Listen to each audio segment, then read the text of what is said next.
Bismillahirrahmanirrahim. Assalamualaikum warahmatullahi wabarakatuh. Senang sekali rasanya hari ini saya kembali menyapa adik-adik sekalian di rumah dalam sebuah video pembelajaran dalam mata pelajaran ilmu pengetahuan sosial. Nah, untuk kali ini saya akan membahas kembali mengenai materi interaksi keruangan. Seperti hari-hari sebelumnya, pada pembelajaran yang lalu kita sudah mempelajari banyak berbagai hal mengenai interaksi keruangan. Terkhusus hari ini, dalam video kali ini saya akan menjelaskan mengenai beberapa perubahan-perubahan yang diakibatkan dari interaksi keruangan, yaitu sebagai berikut. Oke, saya akan memulai satu persatu perubahan-perubahan tersebut yang sudah saya sebutkan sebagai akibat dari interaksi keruangan. Kita lihat yang pertama. Nah, yang pertama dari sekalian, adanya interaksi keruangan itu menyebabkan berkembangnya pusat-pusat pertumbuhan. Nah, ini sudah pasti. Jadi interaksi keruangan salah satu dampaknya adalah berkembangnya pusat-pusat pertumbuhan. Jadi ada semacam pusat-pusat pertumbuhan perekonomian yang baru yang muncul, di mana ada interaksi keruangan itu memicu adanya pusat-pusat pertumbuhan. Yang kedua, perubahan penggunaan lahan. Adanya mobilitas sosial dari suatu tempat ke tempat yang lain itu memicu penggunaan lahan yang baru. Contohnya, orang yang migrasi dari desa ke kota atau sebaliknya, itu membuat mereka membuka pemukiman-pemukiman baru. Itu jelas bahwa ada perubahan penggunaan lahan. Nah, orang membuat usaha-usaha baru, membuka toko-toko baru, itu kan dia membuat toko-toko semacam itu, ruko-ruko itu menggunakan lahan yang baru. Jadi akibat dari interaksi keruangan yang kedua adalah perubahan penggunaan lahan. Oke? Kita lihat yang ketiga. Yang ketiga, perubahan orientasi mata pencaharian. Nah, ini juga terjadi akibat adanya interaksi keruangan. Sebagai contoh kita ambil orang-orang masyarakat yang ada di desa ketika melakukan urbanisasi ke kota, kaum-kaum urban itu ketika di kota tidak lagi bekerja di sektor pertanian seperti sebelumnya ketika masih di desa. Dia pindah. Nah, dia berubah, sektor mata pencahariannya berubah.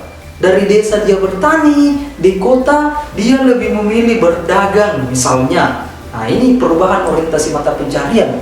Jadi interaksi keruangan itu memicu berubahnya orientasi mata pencaharian.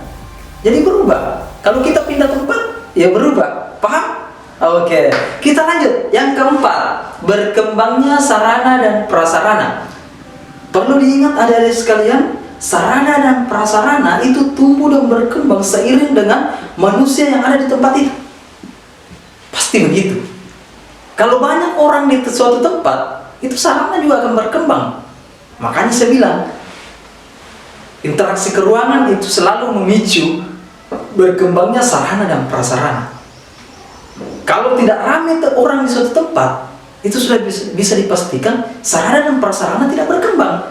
Siapa yang mau kasih berkembang ya? Nah, betul. Jadi paham sampai di sini? Nah, itu jadi sudah ada 4. Saya lanjut. Yang kelima, adanya perubahan sosial dan budaya. Sama seperti sebelumnya, perubahan sosial dan budaya ini mengikut sama manusia. Kita harus ingat, budaya itu melekat pada diri seseorang, diri suatu kelompok. Jadi kita melakukan interaksi keruangan, ikut ke. Orang-orang kaum-kaum urban itu yang dari desa ke kota itu mengikut budayanya. Wajar ketika orang-orang dari kampung ke kota berdagang misalnya, mereka pada sopan-sopan, tata keramanya bagus, karena dia membawa perubahan dari kampung. Dia membawa, itu melekat. Jadi cara berdagang, cara bertutur kata, pokoknya semua yang berkaitan dengan sosial dan budaya itu tidak berubah dari daerah ke kota. Itu interaksi keruangan. Jadi perubahan sosial budaya itu diadaptasi di mana dia tempat. Nah, bisa saja beberapa hal masih tetap dia pertahankan, tetapi pasti otomatis ada yang berubah. Nah, jadi begitu. Oke, yang terakhir, berubahnya komposisi penduduk. Nah, ini jelas, pasti langsung dipahami. Kalau orang pindah, itu berubah. Masih ingat, ada program namanya program transmigrasi.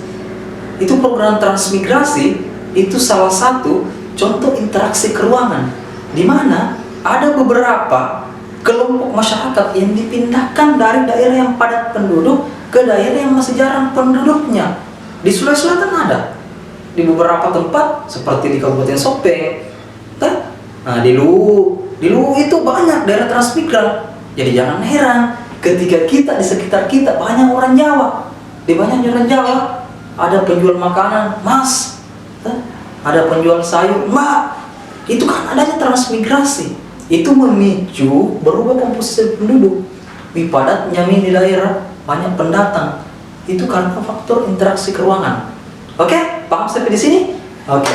Itulah tadi pembahasan mengenai beberapa akibat yang disebabkan oleh interaksi keruangan. Sebelum saya akhiri video ini, saya ingin menyimpulkan bahwa pelajaran interaksi keruangan itu sebenarnya tidak berat dipelajari. Semua contohnya ada di sekitar kita. Karena pelaku interaksi keruangan itu sendiri adalah kita sendiri.